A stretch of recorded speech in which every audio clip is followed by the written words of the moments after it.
أعوذ بالله من الشيطان الرجيم بسم الله الرحمن الرحيم ثم أنتم هؤلاء تقتلون أنفسكم وتخرجون فريقا منكم من ديارهم تظاهرون عليهم بالإثم والعدوان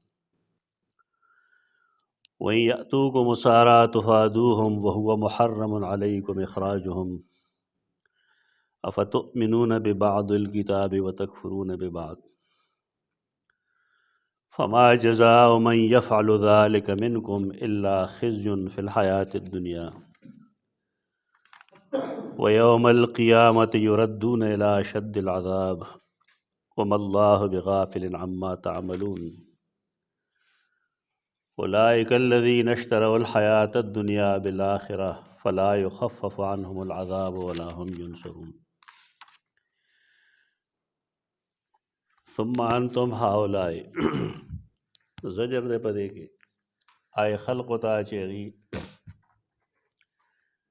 د هر څه په خپل سترګو د لیدلو باوجود معجزات کرامتونه احسانات د الله د قدرت نمونه هر څه ولیدل او د هغې باوجود هغې هغه احکام پامال کړل دې ته بد عملي وایي فسق پکار دا دی چې انسان کې څومره پوهه ده چې د هغې مطابق دی عمل وکړي یو سړی د سلو مسلو عالم دی نو پکار دا دی چې د هغه عمل ډیري او یو سړی د یوې مسلې عالم دی نو پکار دا دی چې دی په هغې یو عمل وکړي قرآن موږ همیش دپاره د چا د چپکولو دپاره وایو د پوهېدو دپاره نه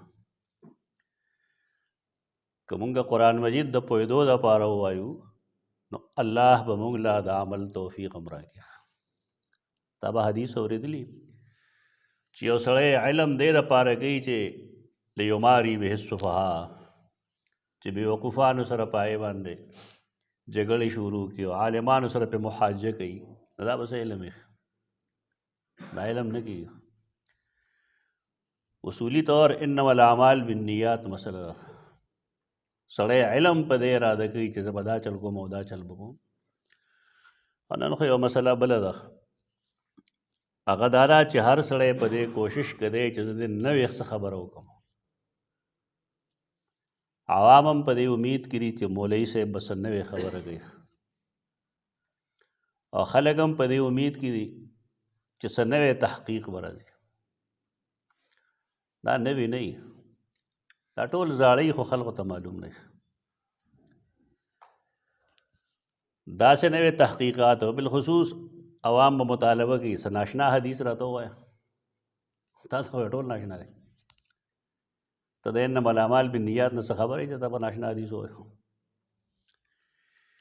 نو دا هغه رایې پسندي راغلی ده اوس علم دې دپاره چې زه پې عمل وکړم ډېر کم شوی دی الله نه دعا کوئ چې الله زموږ د علماو ارادې نیکي کړي معامله خرابه ده دا خبره په دې پس منظر کې کوو چې اکثر و بیشتر د علماو بچي علم نه حاصله ځان نه کړی د خپلو مشرانو تیار سیز ته ناست دي بس دا عیب دی یو ملګري پرون یو حدیث را لېږلی دی یو شیخ الحدیث د خولې نه حدیث دا دی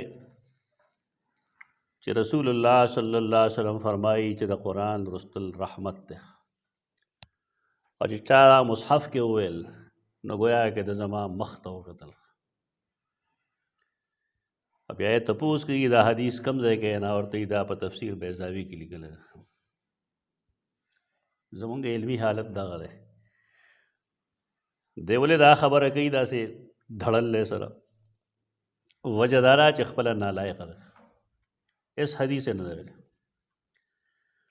او وجه دا ده چې د هېڅ چیز نه دی خبر چې د حدیث به ته په بیضاوي کې ګورې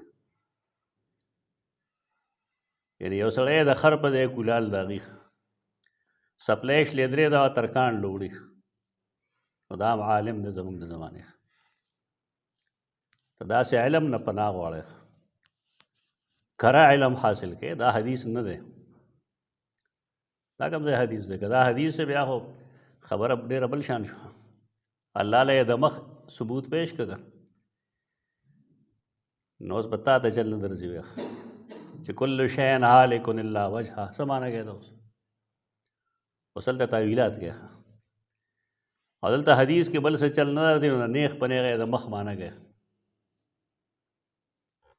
دا ناقص علم نه ځان ساتي او دې سره حدیث یاد وساتئ حدیث دار رسول الله صلی الله علیه وسلم دا فرمایلی دي زر داسې خلک به راشي او هغوی به تاسو ته داسې احادیث بیانوي چې نه به تاسو اورېدلي او نه به ستاسو مشرانو اورېدلي دا خطاب چا ته کوي د نن زمانې خلکو ته کوي که صحابه کرامو ته کوي مقصد دا دی چې په حدیث کې ناشنا حدیث بیانول یا ناشنا حدیث کتل دا څه دانشمندي نه ده دې سلسله کې یو روایت تا زه ښیم هغې نه زه بحث نه کوم چې دا څنګه چل دی خو چې تا د اسلافو پته ولګېږي چې هغوی به خپل علم څنګه کره کوو یو روایت دی هغه دا دی چې کله یو سړی په یو ځنګل کې یا بهر لړ شي سورلی روکه شوه یا د امداد ضرورت یې ورته نو دی ووایي چې یا عباد الله اعینوني دا کم خلک چې غیر الله ته دعا کول د هغې نه غوښتل جایز ګڼي د هغې ځان له یو دلیل ګرځول احکام دعا کې اذکار کې وسیلې سره متعلق کتابونو کې ما دې نه بحث کړی دی دا روایت موضوع دی خو دې کې یو روایت داسې دی چې هغه شعب الایمان کې امام بهقي لیکلی دی او هغې باره کې بعضې محدثینو لیکلي دي چې دا حدیث چې کوم دی جربا بیا خپله تجربه لیکلې ده چې ما ته داسې ضرورت پیښ شوی نو ما یو آواز وکړو نو ما ته زما څاروی میلو شو داسې قسمه روایات دا شته دی کتابونو کې نو آیا یو سړی په دې خلاصېږي چې کتاب کې لیکلی د محدثینو ضابطه دا ده ابن حجر حیثومي ټول خلک وي ډېر کمزور محدث دی او ډېر متساهل دی هغه نه تپوس کړی شوی دی الفتاوا الحدیثیه دا هغه فتاوا ده چې یو سړی دی هغه د جمعې په ورځ منبر باندې احادیث بیانوي صحیح ضعیف موضوع بشمېره قسمه او د هغې د درجې تعین نه کوي دا دی څنګه چل کوي هغه وایي چې دا دی ګناه کوي دا حرام کوي عالم چې کله حدیث بیانوي هغه له پکار دی چې هغه ته پته وي چې دا حدیث د کومې درجې دی او چې نه معلوم نه وي ورته نو خامخا حدیث پورې دی ډډې نه کوي ځکه چې دا حدیث لاندې به راځي چې من قال علی ما لم اقل فلیتبوأ مقعده من النار دې نه خلکو ګپ جوړ کړی حدیث وی نو کره کوټه معلوم کول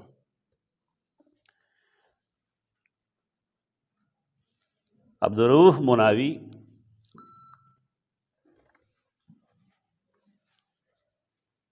برلرش سلمان عبدالرؤف مناوی دغه کتاب دی فیض القدیر د الجامع الصغیر شرح ده کلام هم کوي حدیث باندې هغه دلته کې د دې معاون یا مؤید نور حدیث نقل کړي نو په کې یو حدیث هغه دا نقل کړی دی چې د الله څخه حفظي داسې ملایکې چې هغه د کار لپاره الله مقرر کړي نو یا عباد الله نه دغه مراد دی احادیث هغه نقل کړي دي لیکن دا حدیث اکثر و بیشتر د دې روات مجهول دي او د مجهول حکم دا دی چې د هغه روایت ضعیفي په هغې عمل هم نه ثابتېږي او عقیده هم نه ثابتېږي بارکه فرض چې خو د حدیث په باب کې یو لوی نوم دا وښیم د عبدالله ابن مبارک رحمت الله تعالی علیه دا ضم الکلام واهله دی د عبدالله بن محمد انصاری حروي او د جلد دریم صفحه نمبر 65 دی لیکي وضل ابن مبارک فی بعض اسفاره فی طریق عبدالله نے مبارک د هغه نه څه شی روکشه یا په خپله روکشه په بعضې سفرونو کې. وکان قد بلغه ان من اضطر فی مفازة فنادى عباد الله اعینوني اعینه. هغه ته دا روایت رسېدلو چې یو سړی محتاج شي په سفر کې، په یو ځنګل کې شاړه کې آواز وکړي چې عباد الله اعینوني، نو اعینه د ده به امداد کولی شي. دلته کې دا چلو نه کو، خو فجعلت اطلب الجزء انظر اسناده، دا ما سره لیکلی و دا حدیث، نو ما هغه جز تلاش کو چې دا کم ځای دی، هغې السند مې وکوت. فلم یستجز ان یدعو بدعاء لا یرضى اسناده، د هغې سند داسې نه و چې هغه په هغې اعتماد کړی دی، لہٰذا هغه په دې عمل ونه کړو. یعنې یو حدیث دی او کمزوری دی، آیا ته په هغې عمل کوې او بیا چې عقیدې سره یې تعلق. در عبدالله بن مبارک رحمت الله تعالی علیه د هغه روي ده د یو داسې روایت سره چې د هغې روات اکثر و بیشتر مجاهیل دي. علمي خبرې کوئ، کنځلې منځلې مه کوئ، چاته سختۍ سره هم کار مه کوئ، پوهې ورکړه چې وایي د دې شي باره کې خبره ده. بیا د هر یو سړي عمل دی که کوي ودې کوي که نه کوي نه کوي. مونږه د خلکو ټیکهداران نه یو، لست علیهم بمسیطر، ته کوټوال نه دی، ذهن ځان له بدل کا، ته دا وایي چې بھائی زما په ذمه باندې کومه فریضه وه اما پوره کړې. منل نه منل، عمل کول یا نه کول، ستا تایید کول یا نه کول، دا د هر چا خپله مسله ده. مونږ دې زمانه کې داسې خلقو سره مونږ مخ یو چې هغه سره د خپل پلار نوم خرڅوي. بلکې ما ته یو ملګري بیګا ویل چې هغه د پلانکي مولوي صاحب نه دوره په پیسو اخیستې ده، د هغه په پیسو یې دوره حدیث ټیپ کړی دی. نو ما یې څه دپاره وي دې دپاره یې کړی چې کله دی حدیث پړاوی نو هغه به اوري، خلقو ته به هغه ښایي. یعنې علم الحدیث دې څیزونو ته پاتې شو. د دې نه چې کوم طلبا وي اوله صحیح، موږ خو اوس جوړو که نه، خو د یو سړي حدیث سره دومره هم تعلق نشته دی چې هغه د حدیث کتاب په خپله وګوري، هغې له څه تقریر وګوري. دا حال دی د محمد رسول الله صلی الله علیه وسلم حدیثو سره. نو داسې قسمه مدارس که ډېر هم شي نو دا ښه خبره نه ده، دا بد شګون دی. دوه مدرسې دي لیکن پای کې د قرآن و سنت صحیح تعلیمات دي. اړو مدرسه یعنې جماعت کې ښایي که څه ضروري خو نه ده. دا د بدعملۍ زنده ثبوت دی زموږ خلکو کې. دا بالکل دغه د یهودو طریقه ده. ثم انتم هؤلاء تقتلون انفسکم، دا کم تفسیر چې زه کوم دلته کې دا اکثر و بیشتر مفسرین کوي، خو زه لږ ترتیب سره ووایم. تفسیر بسیط کې دلته لیکلي دي چې الله تعالی د بني اسرائیلو نه 4 وعدې اخیستې وې. دې آیت کې دننه لیکلي دي، یو قتل نه کول، دویم اخراج ترک وطن، دریم د یو بل خلاف به د چا امداد نه کو، او څلورم دا که خپل قوم والا مونږه چېرته قید و بند کې ووینو، جیل کې ووینو، د هغې د آزادولو کوشش وکړو. دا 4 وعدې دي نه اخیستې شوې وې. نو دې څه چلو کو، لومړی 3 واړه یې پرېښودې، یوه د قومیت والا یې خپله کړه چې خپلوان مې دی نو څه وکړو. که زما په جیل کې دی یا زما د دوستانو په جیل کې دی، اگر چې د وجلو کوشش امام کړی دی او اگر چې د کور نه به یې زه وباسم، خو لاس چې مات شي نه بیا غاړې له راځي. دا بالکل سیم ټو سیم د پښتنو ثقافت دی.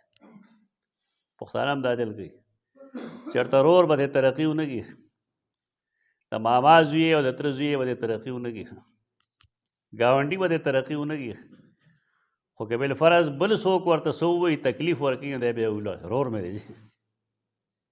دا ډېره بده خبره ده. هغه ساده خلک لګي چې کله انسانان مړه شي نو هر سړی وایي د سره امداد کول، د ده لامبول قبر ته رسول ثواب دی. د ژوندي دا جو ګناه ده چې یو سړی ژوندي او ته ووایي چې دا وګېرې ډوډۍ پې خورول پکار دی. اصل کې دا همدغه خبره ده چې شعوري اسلام نشته، رواجي اسلام دی. بس شعوري مسلمانان شیخ یو کار کوي په دې بنیاد باندې کوي چې الله او رسول فرمایلی دي. دا قرآن چې دا فرمایي چې ثم انتم هؤلاء تقتلون انفسکم، نو مخکې درس کې موږ ویلو چې داسې دا قتل د نفس کې خو د انسان خپل قتلول هم مراد دي. خودکشي حرام ده، جایز نه دی. او د دین کتابونو لیکلي چې چا خودکشي وکړه یو کشي یو کشي ده نه. جراثیم کش که جراثیم کش کشتن مړ کول او کش راښکلو ته وایي. جراثیم کش نه، جراثیم کشم نه، جراثیم کش، جراثیم مړه کوي. خودکشي نه ده بلکې خودکشي ده. دا ګناه ځکه کړی دی چې ژوند او مرګ دا د الله افعال دي، خاص دی هغه پورې. یو سړی چې دا حرکت کوي چې ځان وجني یا بل وجني، د الوهیت یا دعوه کړې ده یا د الله خپل خاص صفت ځان له ویل. دا قتل د نفس څوک کوي نو هغه ته هم جزاؤه جهنم خالدا فیها ویلی دی. د هغې یو وجه دغه هم ده چې دې سړي عمل د خدایتوب دعوه کړې ده عملا. داسې سړی دا کم چې قتل د خپل ځان وکړي د دم دغه حال ده. د باندې علما جنازه نه کوي. یو عام سړی دی پې وکړي بس ټیک. او د دې وجه دا نه چې ګنې په ده جنازه نه کېږي، جنازه پې کېږي. خبره غلط تناظر کې نه ګوري خلک. د علماو کار دا دی چې هغوی د ګناه مخنیوی وکړي. نو د ګناه د مخنیوي یو طریقه دا ده چې داسې عالم چې هغه خلق د هغه په وینا باندې کیني باسي، هغه له په داسې جنازه کې شرکت نه دی پکار.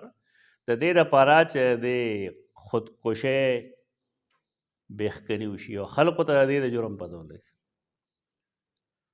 فقها خبر یو شانتي وکړي او زمونږ خلک څه وایي چې جنازه پې نه کېږي. ولې پې نه کېږي؟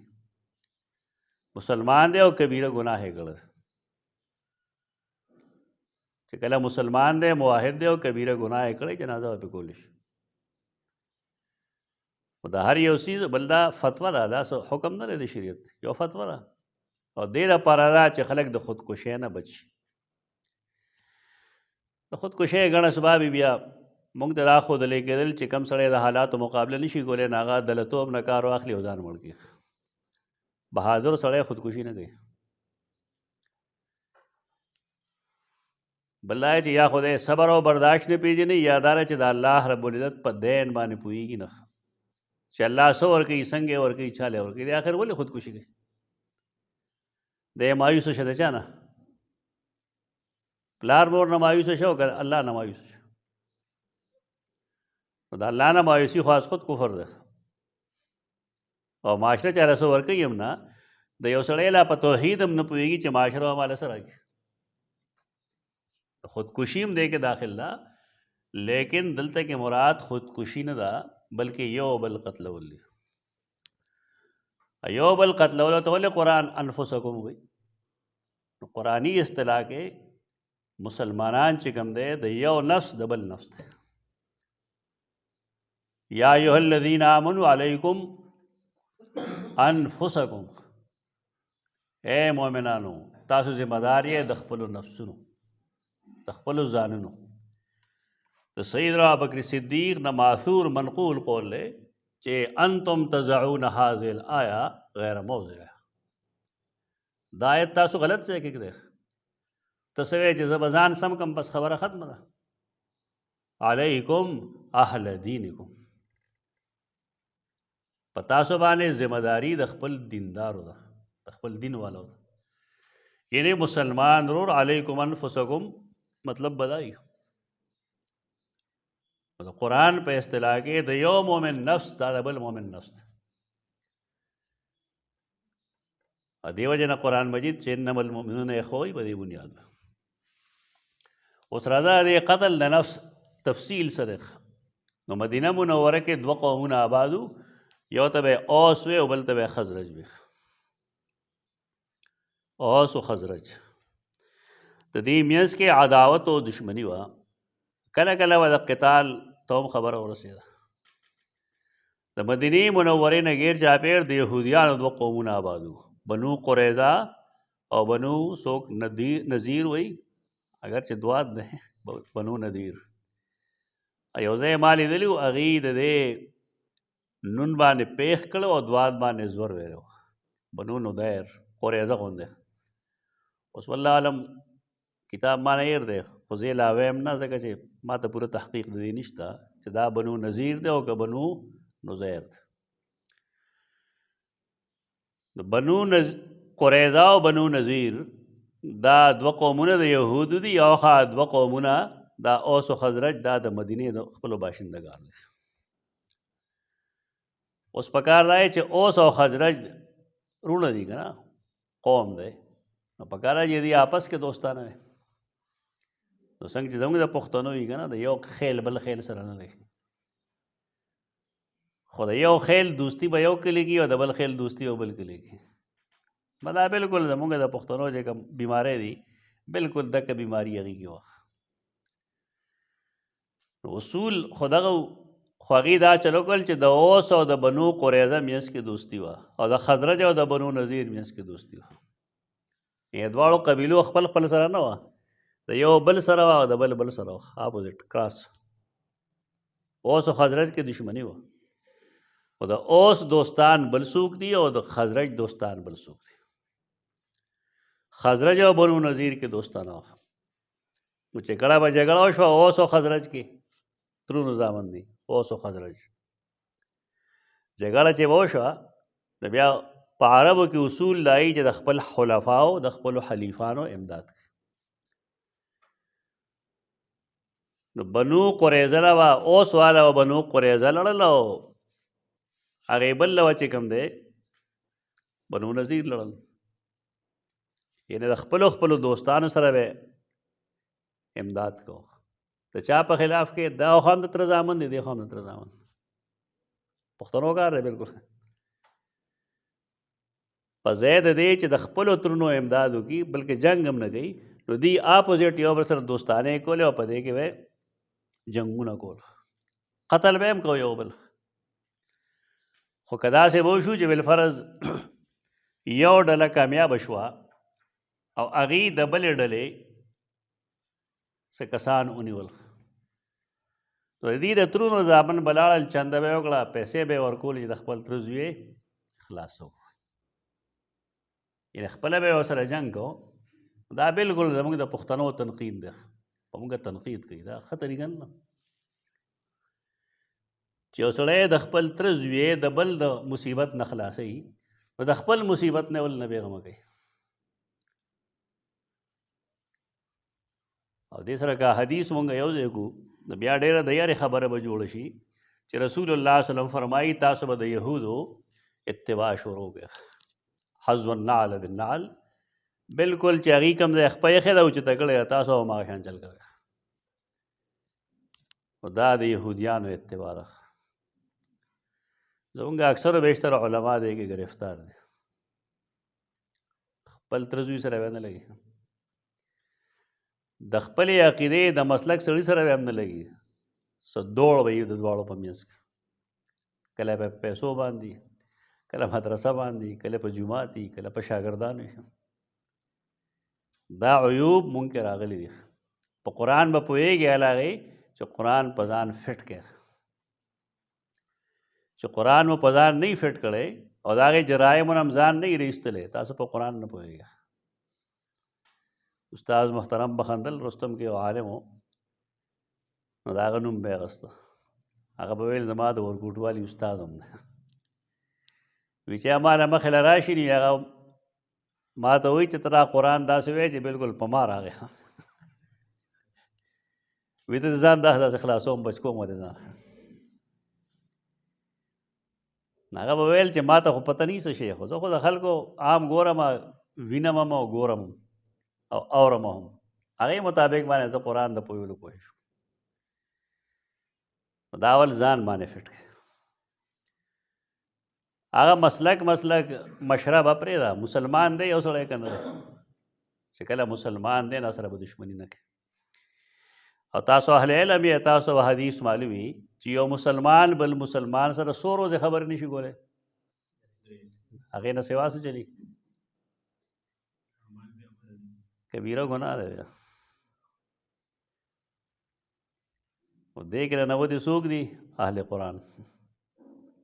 بس وړې وړې بانې مخې ته کوي چې جدا چلو جی جدا چلو. تاسو کم سے کم دومره خو وکئ، حدیث کې دا راځي علامت یې دا دی چې یو او بل سره مخامخ شني، یو ته شا کي بل ته شا کي، السلام علیکم نه وایي، کم سے کم سلام خو کوئ چې دغه کې نه راځي. وایي ته السلام علیکم ویل شروع کړې، شاید چې دواړه مجبوره شي چې کینو څه خبره به وکړو، مطلب یې دغه دی. نو سلام نه کول، یو بل ته شا کول جایز نه دي، دا د یهودو عمل دی.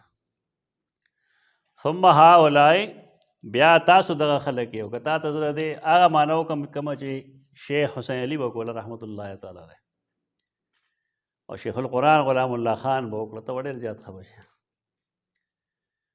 اب هؤلاء دا خب معنی نه کوله چې تاسو دغه خلک یې، پھر تم وہی بے ایمان لوگ ہو، تاسو دغه بې ایمانه خلک یې.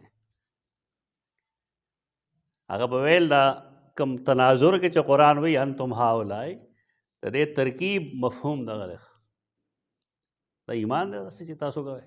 ثم انتم هؤلاء، پھر تم وہی بے ایمان لوگ ہو. پنډی شیخ نه مونږ اورېدلي ده. څه کوئ تاسو؟ ثم انتم هؤلاء تقتلون انفسکم وتخرجون انفسکم من دیارکم. یو بل هم قتلوئ، الله چې څه ویلي مه کوئ نو تاسو کوئ. یو بل د کورونو نه وباسئ هم، او بل الله چې تظاهرون علیهم بالاثم والعدوان، په خپل وروڼو باندې خلق دا چل گئی، دا زیاتې نه کوي، خپل وروڼو سره دا ظلم نه کوي.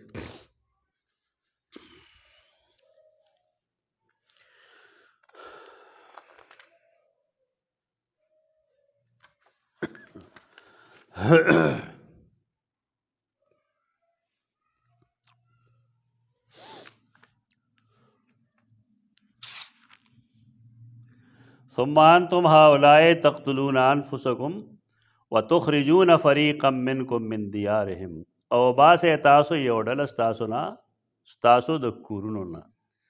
د دیار معنی هلته کې شاه عبدالقادر وطن کړی دی، من دیارهم د هغوی د وطن نه.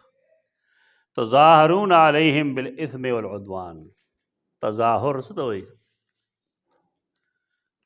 مقایس اللغه کې لیکلي دي چې الضاء والهاء والراء اصل واحد، زوی ہے اور اصل صحیح واحد، معطل نه دی، اصل صحیح دی، یو دی. یدل علی قوت و بروز، د دې معنی کې به دوه بنیادونه وي، یو طاقت زورورتیا او بل ښکاره کېدل. تظاهرون علیهم چې ته معنی کې د لغت لحاظ سره نه څه وایي، تاسو ښکاره زورورتیا کوئ. د خلکو مخکې لګیا یې تره زوی دې راګیر کړي، لتې ورکوي، کله سکونه ورکوي، ماما زوی دې راګیر کړي، کله لتې ورکوي، کله سکونه ورکوي. او چې هغه ورته بل چاته نه رشه دی نور ور واخلي چې په کمزوري دی ور دی. زوی ہے اور اصل صحیح واحد یدل علی قوت و بروز. بیاوی چې والاصل فیه کله ظهر الانسان،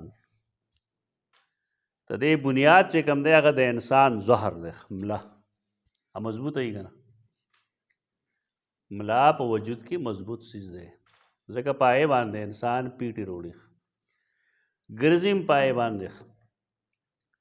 کملا کمزوری شي نه بیا نه لینده جوړه شي، بلکې اکثر و بیشتر ګرځېدی هم نشي. او دا ملا داسې څیز دی چې کله د اسمبلي د ټول وجود زور په ملا یي، جدایي چې بیا اوړي روړي. د بیا وایي وهو خلاف بطنه، ملا د انسان چې کوم دا د خېټې مخالف کې دا، وهو یجمع البروز والقوه، هغې ته هم که وګورې نو هغې کې هم بروز او قوت دواړه موجود دي.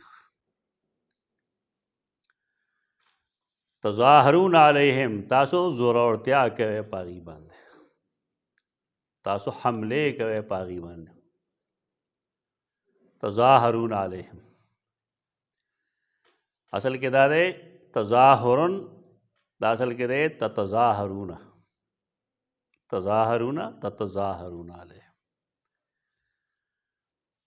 تاسو آپس کې د هغې خلاف کې د یو بل امداد کوئ. قرآن مجید کې داسې الفاظ دي چې لفظ یې وي خو د هغې معنی بالکل د یو بل متضاد مخالف، یو اشباح و نظائری یو متضادی، دا دواړه ځان له ځان له سوزونه. کله یو الفاظي دوه درې الفاظي او معنی یې وایي، نو کله چې الفاظ مختلف شي او معنی یې وایي نو ته افراد وایي. افراد و کلمات القرآن چې کوم کتاب دی هغې ترجمه ما کړې چاپ شوی دی کې دغه څیز نه وي. زمونږ دا طلبا په دې نه پوهېږي، طلبا نه استادان هم نه پوهېږي، لګیا وي دا څه خو یو کتاب کې به یې لیکلي دا ټول کړه، ته پوهېږې نه په څیز نه. افراد جدا چیز دی، اشباح و نظائر جدا چیز دی، او ازداد جدا چیز دی. عربي خو سړی پوره ووایي،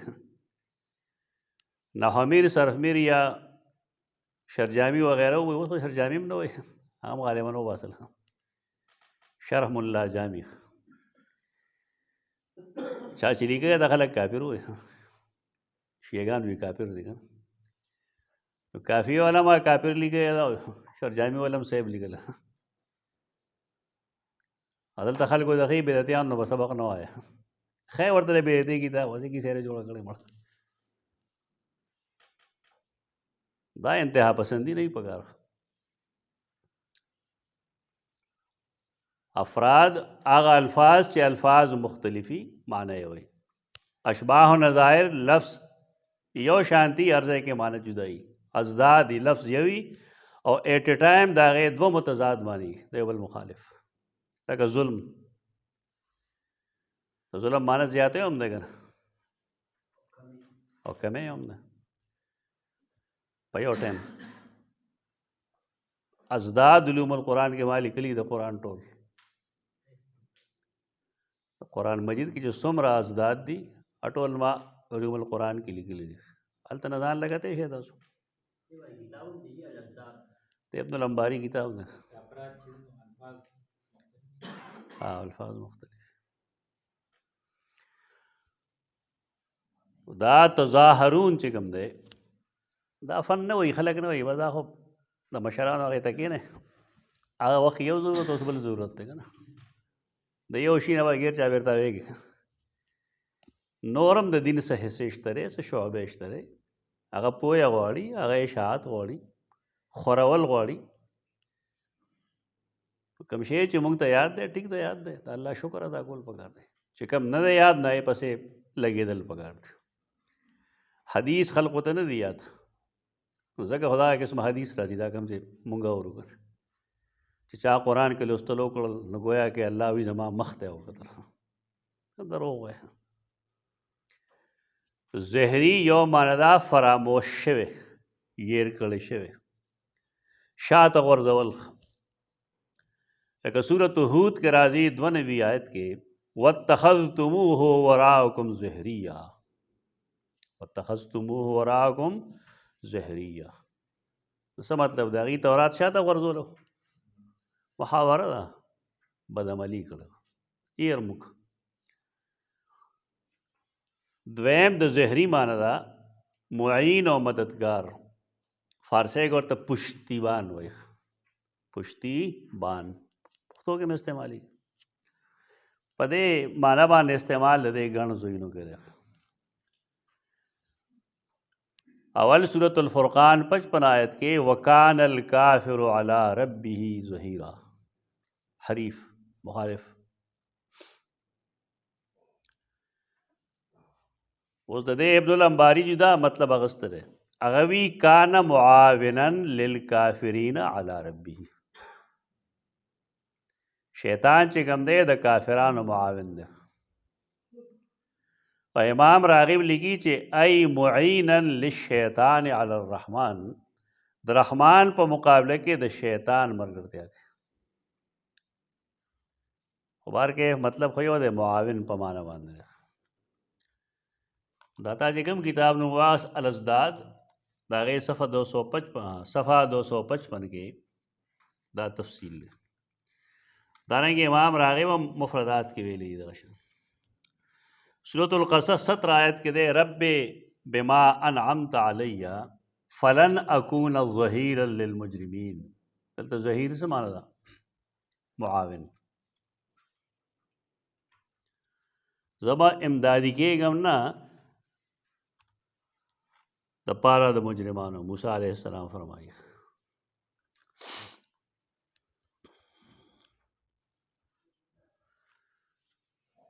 اوس قرآن مجید کې راځه د زهر استعمالات وګوره. دا وتا تظاهر کې صرف دا وې چې زوی هېرې چې کوم دی دا ازدادونه ده. خدا زوی هې او رې قرآن مجید کې په کومو معانی استعمالیږي چې تاشباه و نظار وي. بیا عبداللہ بن مسعود رضی اللہ عنہ فرمائی ما آغا نظائر ما ته معلوم دي کم چې رسول الله صلی الله علیه وسلم په موږ کې ویل. څه مطلب دی؟ یو صورت هغې ویل بالفرض د کم صورت د هغې په شان دی چې ورپسې رکعت کې زه ووایم. دا نظائر یا صحیح بخاری حدیث دی. زمونږ خلک په دې نه پوهېږي چې د دې نظائر څه دي. مثلا لومړني رکعت کې تا انا انزلناه فی لیلة القدر وویل. د هغې بنیادي مسله څه شوه؟ نزول د قرآن، الله احسان. نو دغه نه وروستو کې ته وګوره نو سورة الکوثر به د دې په شان دي، مضمون به دې ته نږدې. انا اعطیناک الکوثر. نو کله به رسول الله صلی الله علیه وسلم داسې کول، کله به دا کول چې د ماښام په مونځ کې اذا زلزلت الارض زلزالها به وویل، قیامت ذکر به وکړو. بیا په دویم صورت رکعت کې وی قل یا ایها الکافرون وی ولې چې هغه د قیامت ورځ نه بچ کېږم زه په دې باندې چې د کفارو نه براءتکم لکم دینکم ولی دین. تاسو د ربط کتابونه ګورئ غټ غټ کنه واړه واړه نه کې اوس نه یا خاصه تا ته بس یو نمونه خولي چې دې سره دا ربط ته دا ربط ته دا ربط. بیا خلک کتاب وګوري که نظم الدرر وګوري نور غټ کتابونه وګوري. تا د اردو کې یا پښتو کې کتاب ملو شوی دی د هغې مطلب دا نه چې ته بس هغې باندې اکتفا وکړه. مخکې زده کړه که نه مخکې بل وګوره بل وګوره بل وګوره نو تا ته به لارې کولی وشي ته به پوه شي په دې باندې. بیا به د کتاب محتاج نه یې. ستا ذهن کې به پخپله راځي چې دا څیزونه څنګه دي. تظاهر د دې معنی ده په چا حمله کول. دارنګې د یو بل امداد کول. سورۃ البقره دا لومبي آیت کې چې موږ وایو 285 آیت کې چې تظاهرون علیہم بالاثم والعدوان هم دې معنی باندې سورۃ بنی اسرائیل کې د آیت تاتیا قل لئن اجتمعت الانس والجن على ان یأتوا بمثل هذا القرآن لا یأتون بمثله ولو کان بعضهم لبعض ظہیرا. تو وایا کہ بالفرض دا خلق د قرآن مقابله کول غواړي نو که بعضې د بعضو امدادیان هم شي جنات د انسانانو شي او انسانان د جناتو شي نو څه نشي کولی. په دې معنی خو ډېر زیات دي. سورہ فرقان 55 آیت کې راځي کان الکافر علی ربه ظهیرا. سورۃ الاحزاب کې 26 کې راځي انذر الذین ظاهروهم من اهل الکتاب من سیاسیهم.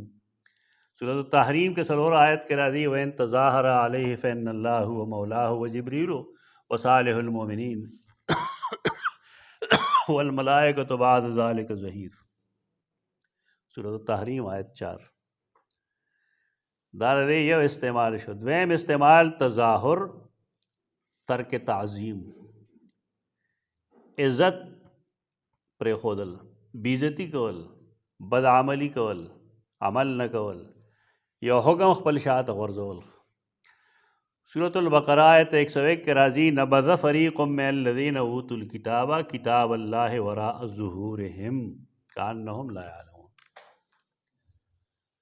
वराअ ज़ुहूरिहिम द खपलो शागान रुस्तु चाविश्ती न दे त दغه आयत करीमه لاندې तफसीर बसीत की लिखली शुअबी कौल लिखल है हुआ बैन अयदीहिम यक़रऊनहा तौरात द दे खल्क़ो सर दे लुलिए वलाकिन नबज़ुल अमल बिही लेकिन पदे अमल पर खोदल कुरान और हदीस बांधे दा बार बार है अक्सर च कुरान थ्योरिटिकल किताब न रहे पदे न खलासेगी जमा नज़रिया दगरा अस्ता अमल सर जमुन खलक पदे मुसीबत के गिरफ्तार दी जमुन उस्तादा नबाए द ज़हनी अयाशी वे दा ज़हनी अयाशान दिवस जहन खेलते के मौजूद दे च तौहीद दा से और रिसालत दा से और फलान अमल में भी सो गई पदे खलासी की ना सड़े खलासी के इंसान दखपल इलम प मुक्तज़ा बाने च दे अमल होगी अला बदन जाती और हदीस के दार जी डेर शे शुहदा व जहन्नम तजी गाता और तेरी हदीस अच्छे वजह हो तो पूछियो चेरमा खुजान दासे कड़े खुदा अल्लाह जवाब हम ता मालूमी चाह और तो सो हुई ता खो दे दा पारा कोल च खलक ता बहादुर हुई जेरी दर तो हुई नियत ता लगाओ वक़द क़ील लक ता वेली शी तो कदे यो आलिम दा ख्याली च खलक दे जमात तारीफ होगी यो गोर यो सड़े दे यो खा आलिम तारीफ कही देगा अच्छा जुदा मसला था आलिम इलम पर कम इरादा कर दे दूसरा दा इलम हिसाब दो इरादे हिसाब भाई तो के बिल फ़र्ज द इलम दे रा पार कड़ी इरादे दावा च खलक दे मात लवे सड़े हुए नासिम खलक लवे सड़े और तो कलवे सड़े नो मीनो खलक और लवे सड़े वो दे वस जवाब कही और सही बुखारी हदीस तेवल च क़यामत पर रोज़ जहन्नम के वा सखलक उल देशी चाव बिल्कुल कमाया दूर हिमार संग चके खर गर्जी का ना चके पे जने जरंदा के या गाने के न पाए माने खर गर्ज जगह तो उन्होंने सब पता न लगेगा तो आशे गर्जे वो तो सिर्फ खया खलक होता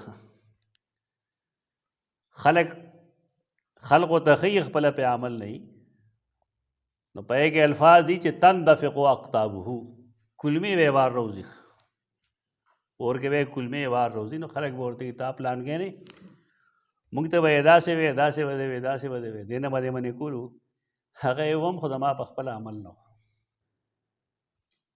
न इलम ज़रूरी है लेकिन अमल दागे ना अज़बस ज़रूरी है परेकार न की कुरान थ्योरिटिकल किताब न रहे दर अक़ीदी किताब है तो अमल किताब है हुआ बैन अयदीहिम यक़रऊनहा वलाकिन नबज़ुल अमल बिही पदे अमल प्रेख है न कुरान दे तो नब्ज़ुल किताब हुए सुफियान इब्न उयैना ना इमाम कुर्तुबी तफसीर वसीत डेटो नकल गए च अद्रजूहो फ़िल हरीर वद्दीबाज दीदा अखबल किताब रेखमों के नरो रेखमों के और घटो रेखमों के लिखल है जब खला के दसरों को बोलेगी और दबाज खो लमा वनागान बारह की लिखी चलो मैं दाग वाली का ना च आब ज़र से लिखा जाए मुझे दसरों ज़रा पोबो ही लेकिन खल को लगला तरगीब और की बस नो नहीं तो कुरान पसरो लिखल हराम ने उलूमुल कुरान किताबों ने टोलो बोले दिन डक थे कुरान और पसरो ज़रूर न लिखे पसरो ज़रूर लिखा जुमात के अकल बना रहा दिया ताऊ तो तरगीब और गया खल को जियाल हक उमदा चल कलो कुरान मजीद लिखे ले वाल तक नोदागे ऐसे डे ऐसा खल को पटकड़े हुआ और खलक चराजी ना आगा जुमात के मुँह न गई फोटोग्राफे लगा दी फैसल मस्जिद तखलक मुँह लना दिया फोटोग्राफी की याद नहीं मुँह को हाल लगा देखा अद्रजूहो फ़िल हरीर वद्दीबाज वहल्लौहु बिज़्ज़हब वल्फ़िज़्ज़ा वलम युहिल्लु हलालहु वलम युहर्रिमु हरामहु फ़ज़ालिका नब्ज़ु نفس دې ته وایي چې د خپل کتاب حلال حلال نه ګڼي، حرام حرام نه ګڼي، د هغې حدود مات کې پامال کې، دا نبذ الکتاب ده، زال سره نبذ الکتاب. هم په دې معنی باندې سورۃ هود کې راځي 92 آیت کې قال یا قوم ارهتی اعز علیکم من الله واتخذتموه وراءکم ظهریا. تاسو د الله د احکامو څخه خیال نه ساتئ او زما د خاندان خیال ساتئ چې رګ د پلان کی زوی نه نو دا چل به مې کړو، او که د پلان کی رور نه نو دا چل به مې کړو. د الله د حکم څخه خیال نه ساتئ. تاسو شعیب علیہ السلام قوم ته ویلي دا هغه ورته ویل تاسو زما د قبیلې خیال مه ساتئ، د الله د حکم خیال وساتئ. دریم ظهور او اظهار، یعنی د علو بلندی او د غلبې په معنی دا استعمالیږي. سورۃ التوبہ 33، سورۃ الفتح 28 او سورۃ الصف 9 یو آیت کریمه لیظهره علی الدین کله. مخکنی جملې په دې وجه حذف کړي چې هغې کې لږ غوندې اختلاف دی د الفاظو، چې هغه الفاظ هلته کې ټول دغه شان نه دي، بلکې ټوله کې جمله دا یو شانته ده. نو دی وایي موږ دا نقل کړی ده. الله خپل رسول لیږلی دی، دین یې لیږلی دی دې دپاره لیظهره علی الدین کله چې دا په ټولو ادیانو غالب کړو. څنګه غالب؟ حاکمیت به د دین او کنا دا په حجت کې غالب دی. دې کې استادان خبرې نه کوي، هېڅ چا دې کې خبر نه کوي. که حاکمیت کې غالب شي نو بیا به قرآن سره نور آیتونو سره اختلاف راشي چې لا اکراه فی الدین قد تبین الرشد من الغی. نو مطلب صحیح آیت کریمه د غالب والی به د حجت په بنیاد ادیان نور سماوي که یهودیت ته که نصرانیت ته که بل دی هغې سره څه شرعي دلیل نشته. د هغې حجت کمزور دی او د قرآن مجید حجت مضبوط دی.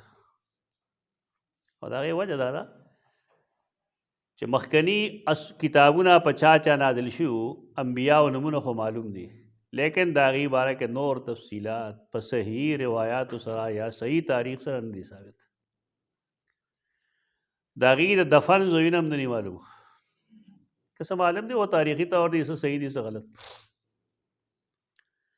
اسلام هغه واحد دین دی چې د دې د کتاب هم پته لګي کومې طریقې سره را رسېدلی دی، نو موږ ته چې په کوم طریقه را رسېدلی د هغې هم سند موجود دی، او که د هغه فرامین دي نو هغه هم باسند موجود دی. د نور انبیاء کرامو اقوال دغه شان نه دي، افعال هم نه دي، او نه د هغې د کتاب دغه حیثیت دی. زمونږ رسول صلی الله علیه وسلم د هغه جای پیدایش هم معلوم دی، جای وفات هم معلوم دی، کوم ځای کې چې لومبنی وحی راغلی و هغه هم معلوم دی، او د هغې قبر هم معلوم دی، مسجد هم معلوم دی، تر اوسه معلوم دی. دې ته د حجیت غلبه وایي، جنگ ته نه وایي چې جنگ کوي خلک. دا د حجیت غلبه ښیي لیظهره علی الدین کله. دا بل د حاکمیت چې کومه خبره ده نو دا د څه خاص افرادو کار ده، څه خاص کسان دي د هغې دا کار دی، هغې دا حرکتونه کوي. دا د یو سړي فکر دی، هغه فکر په ټوله دنیا باندې خورول غواړي.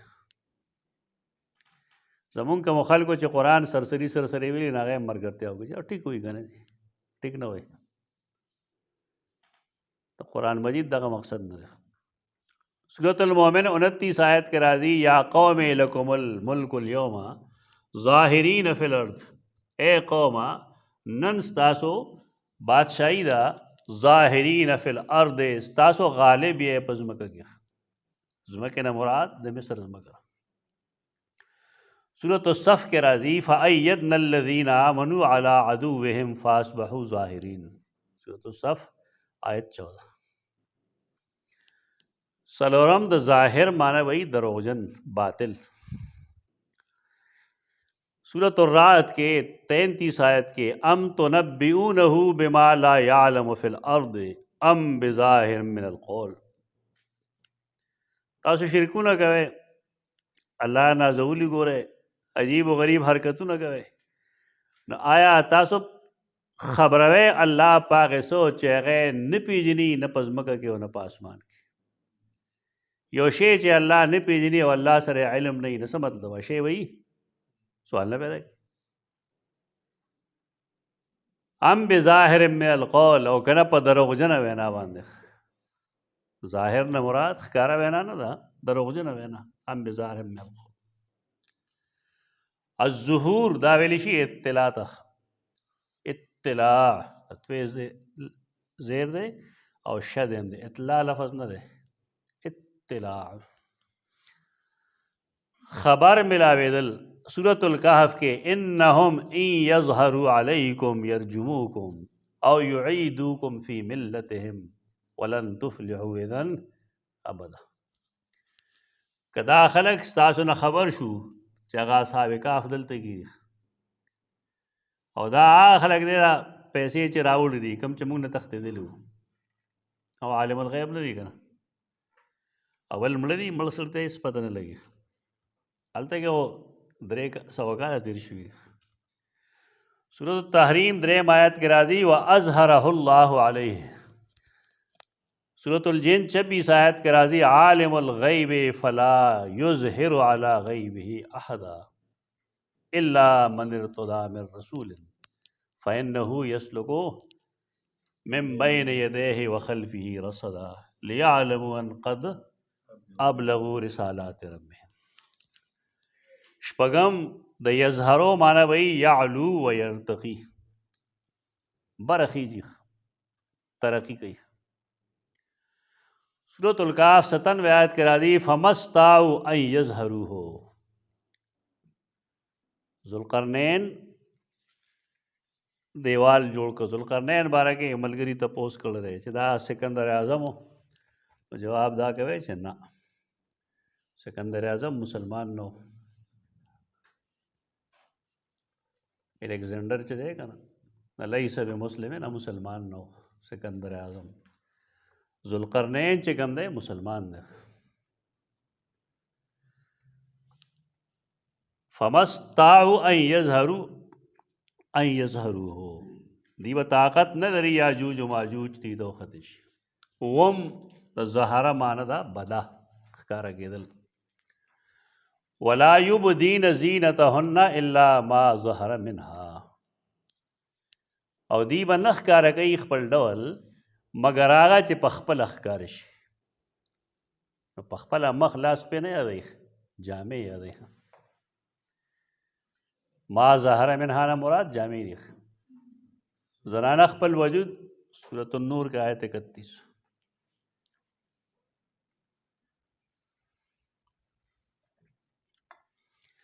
वजूद खुद पट कप कपड़ा बांधे तो कपड़ा वापस पटे उस तो ठीक है कुरान दागेरा पर जिलबाब हुक्म कर दे युदनीन अलैहिन्ना मिन जलाबीबिहिन कुरान चे कम अंदाज के तरगीब वर्गी नमुंग तगीर को कारिदल शुरू हुआ मोमिनान खज़ तो भी हुआ मोमिनान खज़ तो हुआ चद्रान पढ़ू दीवा चे ता मोमिनान खज़ के तरगीब दे तो मोमिन है अल्लाह ईमान दे और अल्लाह दा हुक्म द मनलो ता लौस कर मतलब जिलबाब हुआ चे तो जिलबाब आ गई चाह तर गिटे पूरी ते बाज़ इलाकों के उलूपाटा होंदे चाहिए जनाना बारगर दिखा कारम की और पुटे होंदे शे जूल और जिलबाब खिलाफ ना तो पुख्तनो दबरे तो नवी निसा से नोट दे ख्याल नहीं असो को डेढ़ शे इलाके इस तरह से लड़ शे वो भी डेढ़ शे डेढ़ खलगी गुनाह गए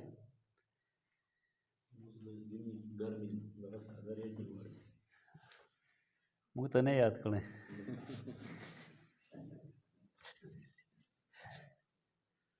जिलबाब कुरान में सहाबा किरात सहाबियात तो जिक्र बता सही बुखारी की वेली किताबुल वुज़ू के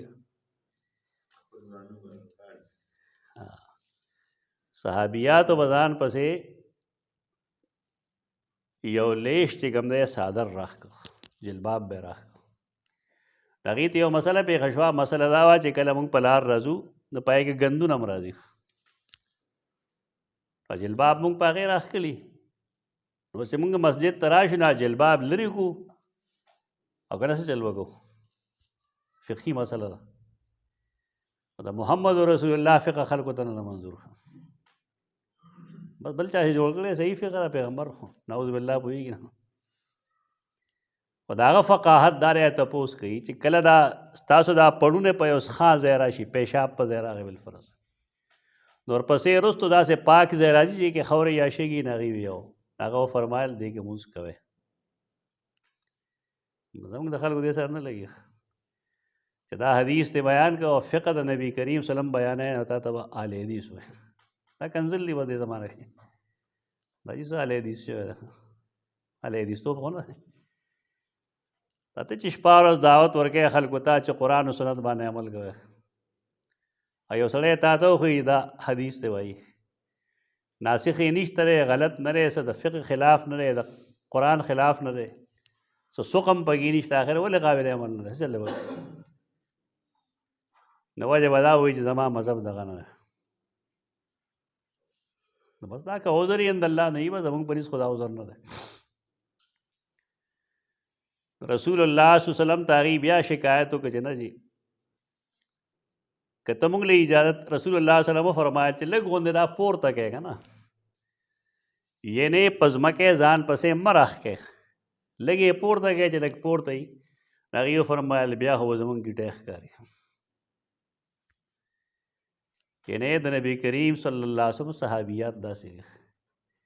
او زموږ یو مرګی د هغه وایي چې کله زنانه کپړې جوړوي که نه نو درځي ته وایي چې ما له د اهل حدیثو همرا پرتوګ جوړ کړه، دې پنډی ښکاري که نه نیمه نیمې خپې ښکاري. فیشن هلته نه راغی، د زنانو فیشن اوس دا دی په ښو ښو کورونو کې د زنانو نیمې نیمې خپې ښکاري. دلته غار سیر شو او ګناه دی. دې ته خیال وکړئ خپلو کورونو کې چې کورونو کې بې غیرتي را نه شي، دا بې غیرتي ده. او بل دا چې کوم پلاران یې یا نیکان یې دي خپلو نوسو ته او خپلو ماشومانو لوڼو ته ګورئ، ځکه چې زنانو کې رواج ماشومې ته داسې کمیس دی چې هغې پورې لستوڼې نه وي.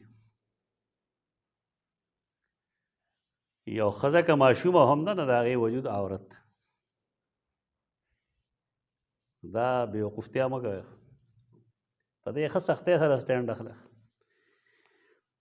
مونږ دا پردی ماشومان یې سبق وایي، ما ډېر خلک په دې شړلی چې مونږ مه راځه بل ځای سبق ووایه یا د اصولو اتباع کوه چې نه شي کولی مه راځه. مونږ چې نه ساه اخلو نه چې مونږ آمدنۍ کې به کمې راشي. په دې باعث ځینو باندې لږ سټینډ کول پکار دي.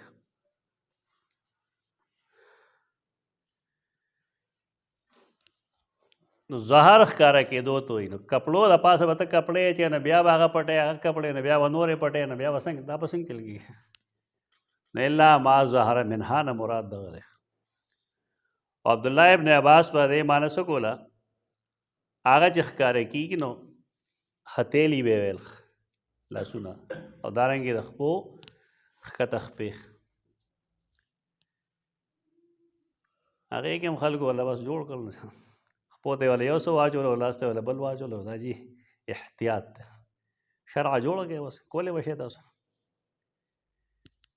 مونږ خو اقرار دا دی چې محمد رسول الله دی صلی الله علیه وسلم. دا هر مفتی صاحب رسول الله دی او دی خو وایي چې زما عقیده د ختم نبوت. هېڅ عقیده نشته، عمل خو ستا بل څه دی. خپله کوپړی که څه شی جوړ کړې یا په خلکو لاګو کوې وی دا دین دی. دین دی دا چې دین وی دا به صحابیاتو کې وی، دا احتیاط هم نه دی، دا بدعت دی. ظهره معنی ده بده ښکاره کېدل. ولا یبدین زینتهن الا ما ظهر منها. دارنګې سورة الروم آیت کې راځي یعلمون ظاهرا من الحیات الدنیا. सूरत الروم के 41 आयत के राजी ज़हर الفساد في البر والبحر بما كسبت أيدي الناس। सूरत المؤمن 26 के राजी او ان يظهر في الارض الفساد। دلته کې معنی وسې ښکارا کېدل الظهیره دام دغه ظهر دی کنه ظهر نصف النهار ته وایي ورځ چې بالکل نیمه شي پښتانه وایي نور په تندي شو تندي ته راورسېد 2-3 منټه یي او بیا لږ لږ اوړي خو دغه رفتار خو ډېر تیز دی خو موږ پرې وروسته پوهېږو سورة النور 58 کې راځي وحین تدعون ثیابکم من الظهیره قرآن حکم کړی دی چې که ستاسو خپل ماشومان یي د پلار مور کمره جدا یي نو 3 اوقات دي داسې چې کې ماشومان هم تپوس کوي اوس خو لوی تپوس نه کوي نو پلار کور ته لاړ شي د زوی کمرې ته نه ورغلی هسه بې وقوف پلار یې سړیتوب باندې نه پوهېږي سره قرآني آداب ډېر ضروري دي ډېر زیات ضروري دي صحابي د وجې تپوس چې دا ولې دا پابندي ده او ورته یې ته خپله مور بې پردې لیدل غواړې رسول الله صلی الله علیه وسلم خو دې حدودو کې مالګه مساله نه دوړوي صاف خبره کوي خلق دا نه بیانوي طلباو ته وښایي لوی لوی عالمان یې نه پوهېږي په دې باندې ته د خپل زوی د چابو مالک یې ټیک ده ستا ملکیت دی خو څه مطلب دی چې ته به داسې ورځې دغه کمرې ته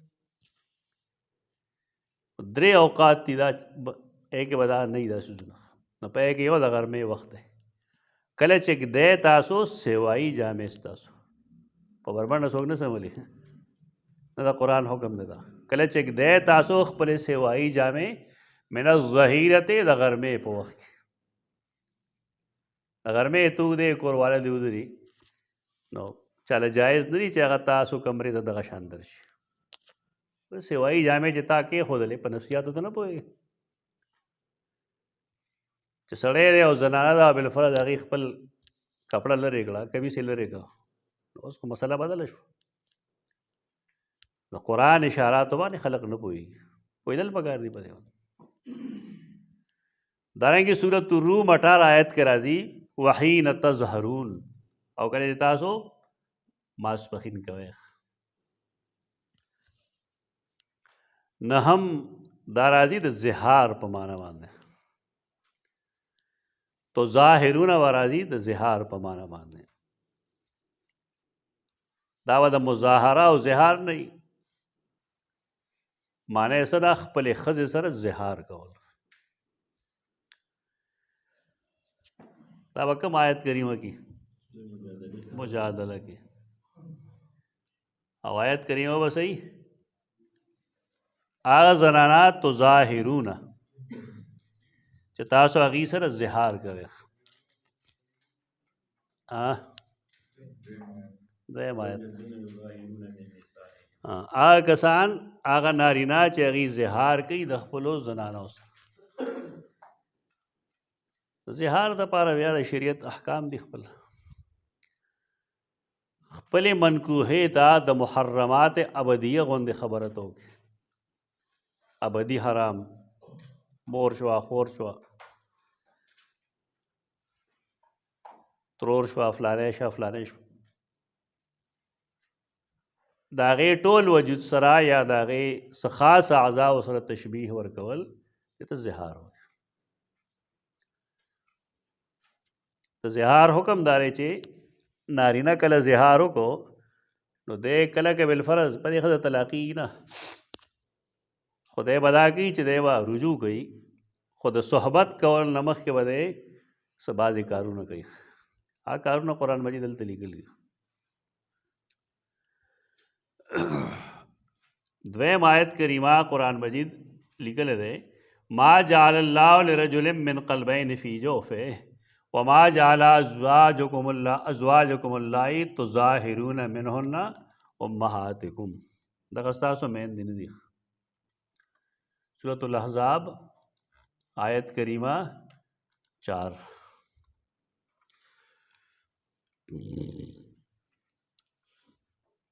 सूरत المجادله 2 آیت پورې قرآن مجید هغه احکام ښودلي دي. والذین یظاهرون من نسائهم ثم يعودون لما قالوا فتحرير رقبة من قبل ان يتماسا غلام آزادول دي. فمن لم يجد فصيام شهرين متتابعين من قبل ان يتماسا فمن لم يستطع فإطعام 60 مسکینا. زمونږ مفتیان صاحبان چې تپوس وکړي که نه نا ورته داخلي ووایي چې یو 80 مسکینان ماړه کړه. ته شرمېږې نه فقih صاحب مفتی صاحب قرآن سے وجدار چا دا حکم کوه هر چا ته خدا حکم نه دی. قرآن انداز ته وګوره ما دې دپاره وویښ چې ثم يعودون لما قالوا فتحرير رقبه اول دا خبر من قبل ان يتماسا بیا ای فمن لم یجد یو سړي سره دومره پیسې نه وي نو هغه دپاره څه دي فصیام شهرین متتابعین. مفتیان ردا هم نه لیکي وي 2 میاشتې روژې به څوک نیسي زه پې لږ رحم کوم لکه لوی کاپرې د الله د کتاب خلاف فتوا ورکوي ظالمه دا کفر دی. څوک چې د هغې طاقت نه لري نو فصیام شهرین فمن لم یستطع فإطعام 60 مسکینا. فمل الفاظ ته وګوره مفتی صاحب دپاره په قرآن پوهې ضروري نه ده خو چې در مختار جزیات یاد کړه د مفتی صاحب شو او دغه شی ورنه جوړ شي که نه دا کوم چې دي اوس خو در مختار هم نه کوي آپ کے مسائل اور ان کا حل اخبار کې به یو مضمون راته هغې نه یو بېوقوف کتاب جوړ کړی دا ورته مال را لېږه زما د جوابونه مکتوبات ما لیکلی دی که دا شانو ما سره په زرګونو مسایل جمع شوي دي ما لیکلي هم دي خو ریکارډ یې نه شو ساتلی دا کم ریکارډ په سړی ساتي نو زما دغه فتوا یا دغه قسمه مواد دا خو زما تقریبا 20-25 جلدو ته ورسې. بعضې خلکو هغه اوس مدرسو کې پړاوي بلکې تخصص کورس کې یو ځای کې ما ته علم نه و ما ته دې ذکر هسې وکړه که نه بعیدوی بس خلک ما نه خفه شو چې دا خو ګوره مونږ پسې راغستی ده تاسو ما ته پته نه شي څه دی خو زه عام کمزوري دا ښیم چې زمونږ مدارس زمونږ سکولز زمونږ کالجز زمونږ یونیورسټیز د دې کوالټي هغه نه ده پاتې شوې اوس د ایجوکیشن هغه کوالټي نه ده کومه چې پکار ده باسې ډګري به یو سړي سره دومره غټ شی به یې ورسره 14 ډګرې دي ورسره شیخ القرآن دی او شیخ الحدیث دی او بستان العارفین دی شیخ العرب والعجم دی 2 جملې نه شي ویلی کار ډېر خراب دی. نو بهرکیف دا قرآن مجید چې کوم ترتیب باندې ویلی دی مفتی صاحب له پکار دي چې اول قرآن ووایي د هغې مطابق بیا فتوا ورکړي چې د زهار په مسله کې فتوا څنګه ورکړه. خدا خو تقلید دې ځای ته رسېدلی دی یا د یو امام اتباع دې ځای ته رسېدلی ده چې خلک په خپله په قرآن د پوهېدو کوشش نه کوي او وایي خلکو ته دا چې قرآن مجید باندې هر څوک نه پوهېږي خو چې ته پرې نه پوهېږې نو ته فتوا مه ورکوه. وَإِن يَأْتُوكُمْ أُسَارَىٰ تُفَادُوهُمْ وَهُوَ مُحَرَّمٌ عَلَيْكُمْ إِخْرَاجُهُمْ. وَإِن يَأْتُوكُمْ أُسَارَىٰ الْأَسْر الف سین رے یو اثر دے سے سرا اخو نقش قدم ته وایي یو فقهي محدثانه اصطلاح کې اثر دی خبر او اثر او حدیث محدثین کې کله څوک اختلاف کوي څوک یو شان ګڼي. کتاب الاثار د امام محمد رحمت الله تعالی علیہ کتاب الاثار بهترین کتاب دی آثارو کې خو په هغې کې څه لیکلي بیا مني نه په هغې کې دا لیکلي چې زموږ مذهب دا دی چې کله سړی قبر وکني او کومه خاوره بار راووته نو د هغې نه سوا خاوره په قبر اچول مکروه دي او تا ته دا معلوموي چې احناف مکروه تحریمي ته وایي دا کتاب الاثار کې لیکلي دي. دلته خو درې چاته ابادۍ پې چې موږ احناف یو تاسو چې حنفي کتاب معنی پوهه سره کتاب الاثار د امام محمد، کتاب الاثار د قاضی یوسف، دواړو کې دا روایت موجود دی او عن ابي حنیفه سره موجود دی رحمت الله تعالی علیه. دلته د ائمو نوم هسې د خپل غرض دپاره وایي، هغې ته کتاب الاثار ځکه وایي چې د صحابه کرامو اقوال او افعال دي. یو صاحب د هغه کتاب الاثار بره کوي د صحیح بخاري د پاسه کوي، او د هغې وجه یې دا ده چې دا هغه خلک دی چې دا بخت متعصب مقلد دی، یعنې ښه ورته معلوم وي چې دې ځای کې اجتهاد کې څه مسله شته، لیکن د پوهېدو باوجود نه تسلیموي. په دې کراچۍ کې یو مدرسه شته دی، هغوی دا چل کوي. دا هغه ځای چې کوم فضلا یې دلته کې هغوی حدیث بلکل صریح حدیث پرې ټوکراوي، پروا یې نشته. مناظرې کوي، په دې بحثونه کوي. هغې له یو سړي کتاب هم لیکلی سنن ابن ماجه اور علم حدیث، ایک هغه ثابتولو دا کوشش کوي چې کتاب الاثار دا ډېر مخکې لیکلی شوی کتاب دی، لہذا افضل دی. ښکلی کار کوي ته دا صاحب لا ډاکټر هم دی پکې، دا پی جي ډاکټرانو چا پروا نه کوي. خو دا چې دا چل شروع کړي دا فرقواریت، دې نه معلومیږي دا چې د پی ایچ ډي هم بوګس دی. چې پی ایچ ډي صحیح وي نه پروا نه یې دی خبر، او خپل تحقیق پسې ځي. دغه دی کې سوی مرجع چا سره آیا چا سره آیا. کتاب الاثار د امام محمد ډېر قیمتي کتاب دی، مستند کتاب دی، انکار ته نه کوو، لیکن د صحیح بخاري درجې ته نشي رسېدی. وجه دا ده چې د امام بخاري په صحیح بخاري باندې د هغې زمانې محدثین او حفاظ متفق وو. په دې کتاب خلک متفق نه دی، کتاب صحیح دی لیکن د امام بخاري درجې ته نه رسید. دویم دا چې امام بخاري مرفوع احادیث نقل کړي او دې خو نوم ته وګوره څه دي پکې آثار دي پکې. نو آیا آثار او احادیث نبویه د یو مرتبه داسې د خپلو طلباو ذهن کې ګند ورچوي؟ ګند مه ورچوئ. د صحابي قول د هغې ځان له حیثیت دی، د تابعي د قول ځان له حیثیت دی، د یو امام مجتهد د قول ځان له حیثیت دی، او د رسول الله صلی الله علیه وسلم فرمان ځان له حیثیت دی. جدا جدا ورته وښایه او په دې یې پوهېږه چې د حدیث مقابله کې د هېڅ چا اتباع ونه کوي. چې کله فرمان صحیح راغی نو که د یو دی بل دی بل دی بل دی بل هر څه ویلي ټیک ده، د هغې اجتهاد وایي، حدیث به نه وي رسېدلی، نور بې شمېره وجوه کېدی شي، لیکن ترک د حدیث به نه وي. یو اثر دی یو خبر دی، خبر او اثر کله یو شان ګڼي. بعضې محدثین چې کوم دی خبر حدیث ته وایي، یعنی خبر او حدیث یو ګڼي، او اثر دا خاص وي صحابه کرامو پورې.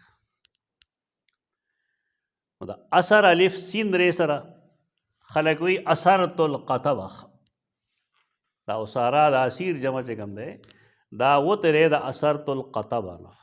قاف ته به پالان ته وایي کیجاوه، ما کیجاوه کلکه کړه، اثرت القدره. کیجاوه څنګه کله کېږي؟ یو خاړ ته یو انډۍ بل غاړ ته بل انډۍ. پښتو هم ښایي خلکو ته دوه انډۍ نه دا دواړه په هغې تار باندې په هغې پړي باندې یو ځای وتړي، دا یو هم وزني. مونږ چې ماشومان نو کله کله د بعضې اوښانو په یوې غاړه ته یو ګټه پرته، مونږ به داسې ظالمان دي ګوره ګټه یې ورپورې تړلې ده، خپل بوج پرې لږ دی. نو بیا مونږ وروستو پای پوه شو چې دا د دواړو وزن کې فرق و، نو د هغې وزن پوره کول لپاره دې بلې غاړې ته ګټه یې ده. دا دې ته زمیل وایي که نه، یا ایها المزمل زمیل. دغه څیزونه چې کوم دی اثرت القطبه چې کله موږ دا پالان وتړو یو بل سره نو عرب وایي اثرت القطبه. د دې قرآن مجید کې د دوه جمع دي، اساره څنګه چې د آیت کې وایو وَإِن یَأْتُوکُمْ اسارا تفادوهم وهو محرم علیکم اخراجکم افتؤمنون ببعض الکتاب. دویم معنی دې راځي اسرا، دا دواړه د اسیر جمع ده. سورة الانفال شپږ شپېته آیت کې ما کان لنبي ان یکون له اسرا حتی یثخن فی الارض. کله چې میدان جهاد کې هغه کفار سره مخامخ شي چې هغه لوز مات کړل دي، هغه کفار چې هغه تاسو سره جنگ کوي نو واپسی و نه بګي بیا جایز نه دی یو نبی د پاره چې شتي داغه د پاره قیدیان حتی یثخن فی الارض تر دې چې هغه خخون ریزیوږي بزمکه کې. دا خو د بدر بایات کې نازل شوی دی. هغه تناظر کې وګوره اعتراض به نه وي. کته هغه تناظر کې نه وي عام قاعده ته جوړه کې بیا د غیر مسلم جوابات ټینګي سوالات. قرآن چې کم تناظر کې خبر کړه اینه مو واس د په دغه تناظر کې کړه دا چې یو سړی دی هغه تا سره لوس کړه دی لوز یې مات شو یا پتا باندې هغه حمله کوي نو داسې قسمه کافر سره که ته مخامخ شوې بیا دغه معاف کول نشته حتی یسخن فی الارض. قرآن دا هم ویلی دي چې رستنی خلق په دې مخکنو یروي حتی اذا اسخنتموه هم ویلی دا د ډېر رحم دلو خلکو دین دی لیکن اصول چې تنگ آمد بجنګ آمد چا کار سره جنګ کوي. رسول الله صلی الله علیه وسلم خو په آرام باندې مدینه منوره کې ناست دی کلی ورته پرېښود کور یې پرېښود بیت الله یې پرېښود خپل د پلار او د نیکه چې څه جیداد هغه یې پرېښود د خدیجې جیداد یې پرېښود لړ 200 وخت په مدینې منورې ته خو دا دومره رذیلانو چې دی هلته هم نه پرېښود. نو داسې خلکو سره چې دا نه کوي پښتانه وایي کږه خوله په سوک سمیږي. ما کان لنبی ان یکون له اسرا حتی یسخن فی الارض. امام ثعلبی وایي چې اسرا د اسیر جمع ده لکه جرحا چې د جریح جمع ده یا مرضا د مریض جمع ده یا سرعا د سریع جمع ده. تا ته نورې جمع معلوم وي دا یو دا نه دی ډېر داسې الفاظ دي چې وزن مې دغوي. وهو محرم علیکم اخراجهم او حال دا چې په حرام کړی شوي په تاسو باندې ایستل د دي. محرم علیکم اخراجهم محرم حرام څه شی دی هغه شی چې د هغې نه منع وکړی شي هغې ته حرام وایي خوا که هغه فعلي او خوا که څه خبري خوا که څه عملي. د الله کور ته بلد الحرام وایي بیت الله الحرام نو پای کې د څه بعضې کارونو منع کړی شوی ده چې دې کورونو کې به دا کار نه کوي ځکه ورته حرام وایي حرام ممنوع ته وایي. بعضې مباح کارونه یې هلته کې بند کړي دي. د قرآن کې د حرام استعمالات وګوره اشباح نظاهر لحاظ اول د شریعت ترو سره یو شی ممنوعي هغه ته حرام وایي لکه دې آیت کې موږ دغه وایو شریعت یو څیز ته حرام وایي نو دا حرام دی. وَإِن یَأْتُوکُمْ أُسَارَىٰ تُفَادُوهُمْ او کراش دی تاسو ته قیدیان تفادوهم نو تاسو فدیه ورکړئ د هغې په ځای هغې خلاصوئ. وهو محرم علیکم اخراجهم او حال دا چې حرام کړي شو په تاسو باندې ایستل د دي.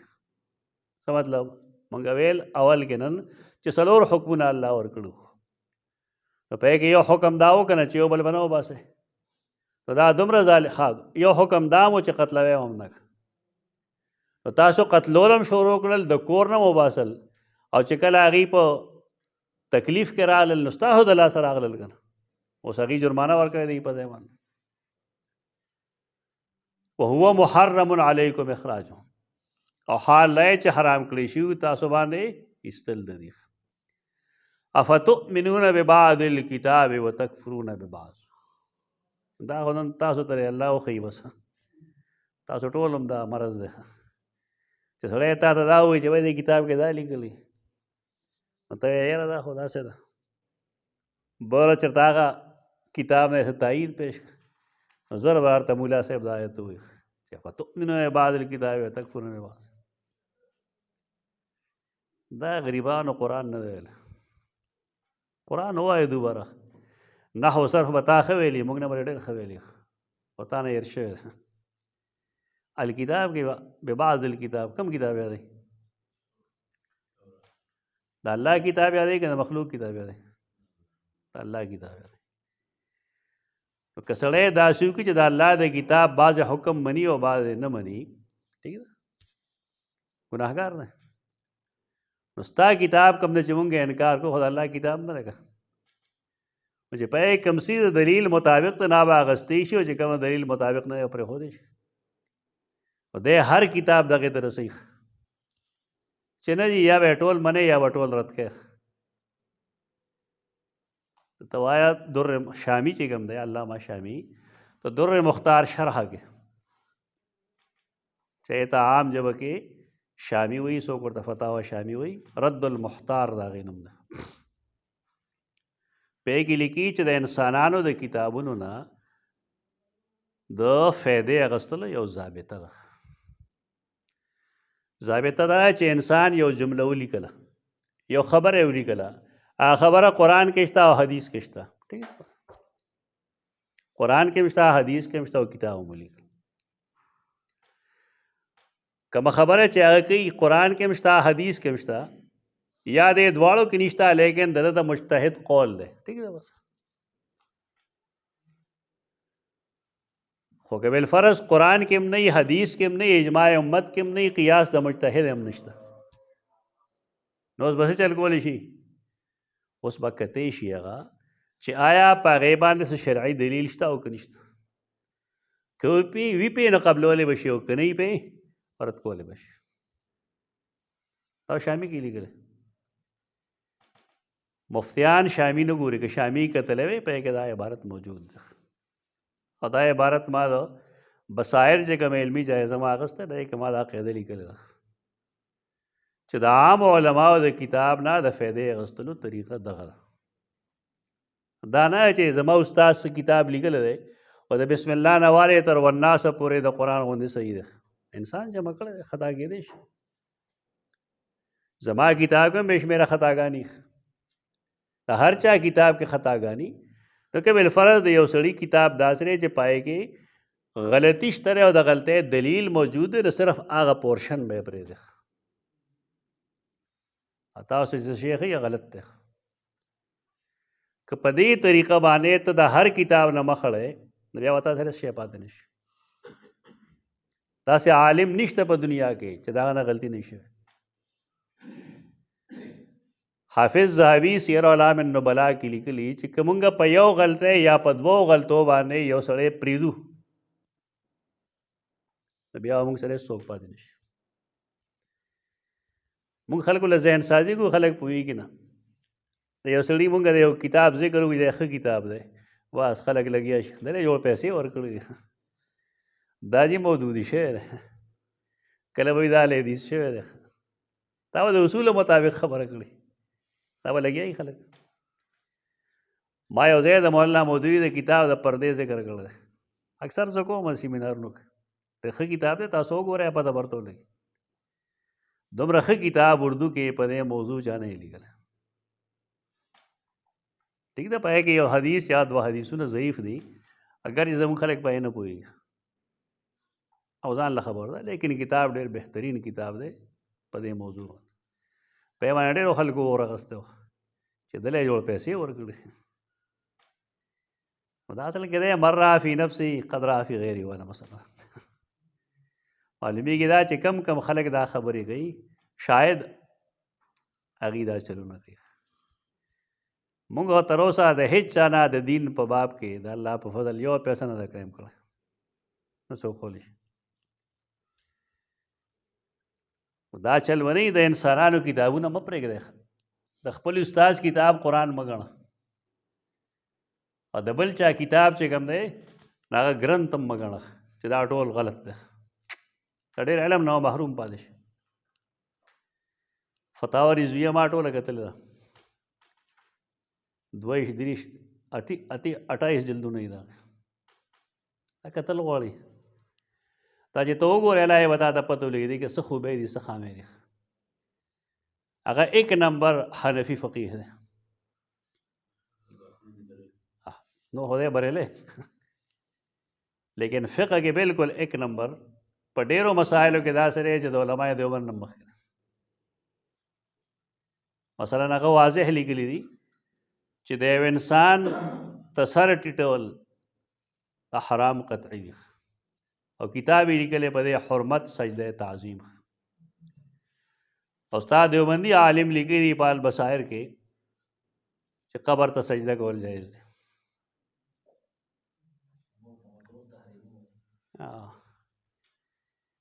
دا حالت ده کتاب وګورئ پته ورته ولګي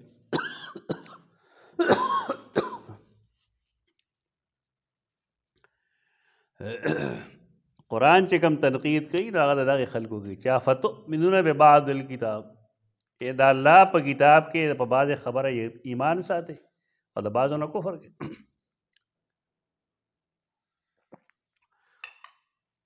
دویم دا حرام لفظ استعمالیږي په ممنوع قهري باندې ممنوع قهري دی ته وایي چې الله ناراض شوي نو یو شی حلال څیز په خلکو بند کړي لکه سورة المائده کې 72 آیت انه من یشرک بالله فقد حرم الله علیه الجنه جنت یې په حرام کړی ولې الله ناراض دی په چا یې حرام کړی دی په هغه چا چې څوک شرک لفظ د حرمه استعمالی لیکن ممنوع قهری په بنیاد باندې دارنګه سورۃ الاعراف 50 آیت کې راځي قالوا ان الله حرمهما علی الکافرین دویم دا د لازم او د واجب په معنی دې پرېښودل جایز نه چې یو شی لازم کو الله او د هغه رسول بیا د هغې پرېښودل جایز نه دي لکه سورۃ الانعام آیت 151 کې قل تعالوا راشئ اتل ما حرم ربکم علیکم زه کله کله وایم چې خلک تاویلات ګڼ کوي که نه نو چې یو آیت کې شپږ تاویله وکړي د آیت من مشکل القرآن پوه شوې ورته ګران کړی نو په هغه آیتونو کې یو دام دی چې د حرمه څه معنی ده قل تعالوا اتل ما حرم ربکم علیکم کوم معنی مونږ کوو انشاءالله دې کې به تاویل ضرورت نه پېښېږي او آیا راشئ بیان کم تاسو ته زه هغه څیزونه چې الله په تاسو باندې هغه لازم کړي دي الله لازم کړي دي څه لازم کړي دي الله تشرکو به شیئا چې تاسو به هغه سره هېڅ شی نه شریکوئ او بلې دا لازم کړي دي چې وبالوالدین احسانا او پلار او مور سره به احسان کوي دا اشباح و نظایر د ویلو فایده دا ده چې دا تا د ډېر جنجټ نه راوباسي زموږ خلک یې معنی څه وکړي حرمه حرام کړي دي بند کړي دي الله حرام کړي دي په تاسو باندې څه حرام کړي دي الله تشرکو به شیئا دا اوس وګوره څه به یې ورته الله حرام کړي دي دی حرام کړي دي چې الله تشرکو به شیئا چې تاسو به هغه سره څه شی نه شریکوئ څه مطلب څه شی شریکول یې حرام کړي دي که نه شریکول یې حرام کړي معنا باندې بیا سوچ وکړئ خیر دی چې څنګه وایي صحیح وایي که غلطه وایي جذبات ورو کې خلک نه پوهېږي بل زموږ خلکو کې دا کوپړی کې دا شي چې زه وایم دا ټیک دی دا نور خلک ګندې نه پوهېږي دا سوچ پرېږدی ته دا ووایې زه نه پوهېږم دا نور پوهېږي د دې دا به هم وورو بیا به خبره سم شي په دې کې انسان کې تواضع راشي علم تواضع باندې ډېرېږي چې یو سړی وایي چې نه زه خپله خبره نه پرېږدم مطلب دا چې دا اجهل الخلق دی دا امره کم عقل سړی بل نشته دا کتل لازم او د واجب په معنا واخلې ډېر اسانتیا به راشي تا باندې الله لازم کړي دي چې تاسو به هغه سره څه شی نه شریکوئ او پلار مور سره به احسان کوئ سلوک به کوئ څلورم دا د ممنوع په معنی استعمالیږي وحرام علی قریة اهلکناها انهم لا یرجعون اوس زموږ استاد چې کوم معنی کوي حرام هغه معنی پخه خبره کوي وحرام علی قریة او پخه خبره دا غي کلی والو په باره کې چې مونږ هلاک کړي دي دا چې انهم لا يرجعون یقینا ای واپس نه راځي. دا شیخ عبدالسلام صاحب رحمت الله تعالی علیه ترجمه را کوم چې مونږ ویلې ده بهترین ترجمه ده. پخه خبره ده چې کوم خلک مړه شوي دي هغې بیا نه راځي دنیا ته نه راځي. قبر برزخ دی دنیا نه ده. په دغه ابن حزم هم دوکه شوی چې عادت روح کې که نه کوي خو برزخ ده برزخ ته څه وایي که څوک قایل دي نه هغه برزخ کې ده روح د عادې قایل دنیا کې نه دی قایل. ابن حزم دی باندې خپل الفصل فی الملل والنحل کې ډېر بحث کړی. ابن قیم د هغه اقوال نقل کړي دي کتاب الروح کې د یو جواب لیکلی دی او واضح یې لیکي چې د څه ویلي دي فیه حق و باطل بعضې خبرې پکې حق دي او بعضې پکې باطل دي. دا کوم خلقو چې د اعادې روح احادیث رد کوي که نه د هغې پیشرو امام ابن حزم دی. د هغه نورو څیزونو مخالفت کوي دی که ورسره ملګري دي پته یې هم ورته نشي چا ویلي دي. کراچۍ کې داسې خلق تیر شوی دی اوس هم شته دی کتابونه هم لیکي چې هغې امام احمد ته په دې وجه کافر وایي چې هغه حدیث د اعادې روح هغه نقل کړی. زمونږ خلک هم دغه خپلي اوس بالکل انکار کوي د هغه بلکې دا د قرآن خلاف دی. ابن قیم دا یې ښه برپور خبره کړې. یو مولا صاحب ورته دلیل دا ښودلی چې کہنے کو امام احمد امام بخاری کے استاذ د وینا په لحاظ خو امام احمد د امام بخاری استاذ دی لیکن په صحیح بخاری کې د هغه یو حدیث هم نه نقل کړی او که نقل کړی نو وقال احمد ویلی دا خلکو لیکلی دي. اسلام اور مسلک پرستی کې دا اعتراض یې لیکلی دی. تله جواب درځي بحث د دې څیزونو نه پکار ده. دلته خلکو دا سینې پورې ولګوه چې عادت روح نه کېږي ته دا اړوان دی وګوره تا دا پته ولګي دې کوم ځای کې اثر دی اثر یې کوم دی درسي چې امام احمد چې کوم دی دا د امام بخاري استاد دی. امام بخاري د هغه نه حدیث نقل کوي خو حدثنا نه وایي بلکې څه وایي قال احمدو. اوس خو ښه دا شامله راغلې ده که نه موږ د قال احمدو په شان نور ډېر شپېر شپېر استادان موندي دي چې امام بخاري د هغې په باره کې مقاله قاله وایي. څه مطلب دی د هغې نه حدیث نه دی اورېدلی حدثنا ویل څنګه وکړو داسې چینجنواله ځان کې پیدا کړئ چې تاسو د علم تح ته ګوځئ دې د چینجنواله وایي. نو پته ولګېده چې امام بخاري حدثنا اخبرنا او قاله ټول یو شان ګڼي. دغه وجه ده بله وجه نه ده. دا هم دومره ښه وجه نه ده. بله وجه چې کوم ده هغه محدثینو دا لیکلې ده چې د دې په صحابي کې اختلاف دی چې د دې صحابي من هو فلانه او که فلانه و خو د هغې فرق د وضاحت دپاره امام بخاري په داسې څیزونو کې قاله وایي.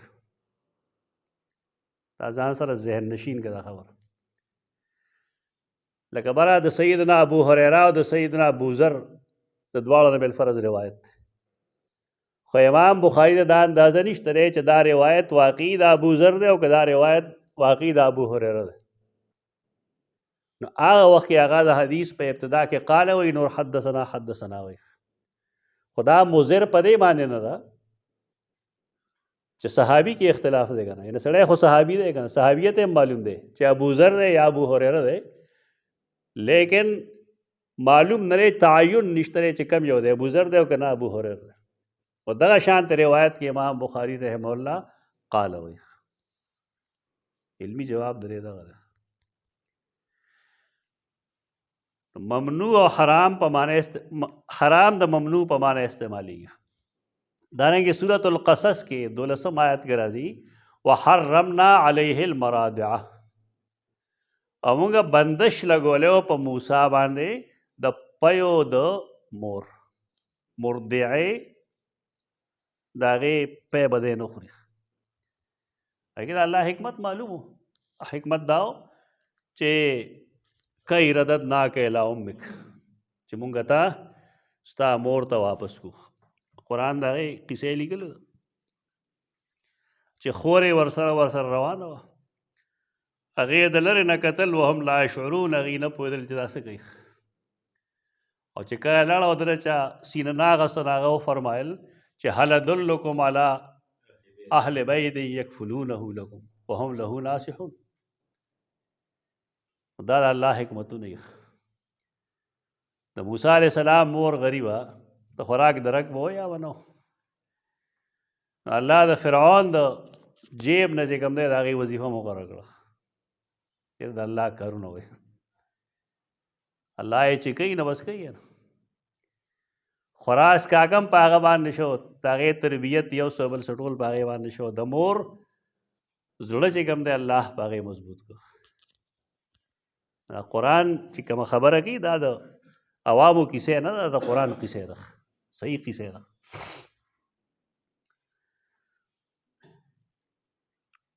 افتؤمنون ببعض الکتاب وتکفرون ببعض فما جزاء من یفعل ذلک منکم. نو څه دا بدله د هغه چا چې کوي دا کار ستاسو نه. عربی کې جزا بدلې ته وایي که ښه او که خراب وي. په اردو کې جزا او سزا جدا جدا څیزونه دي. اردو والا جزا ښې ته وایي او سزا بدې ته وایي. لیکن عربی کې جزا چې کوم دی جزا د ثواب په معنی میں استعمالیږي او جزا د عذاب په معنی میں استعمالیږي. نو څه دا بدله د هغه چا چې کوي دا کار ستاسو نه ما سوا د رسوایۍ نه په ژوند د دنیا کې. ویوم القیامة یردون الی اشد العذاب. دلته پناهي غواړئ د الله نه چې ربه موږ له عذاب مه راکړه. څه دا بدله د هغه چا چې کوي دا کار ستاسو نه سوا د رسوایۍ نه په ژوند د دنیا کې او د قیامت په ورځ به دوی واپس کولی شي. د دې څه بحث دی وکړو بیا انشاءالله. الی اشد العذاب، بدترین عذاب ته.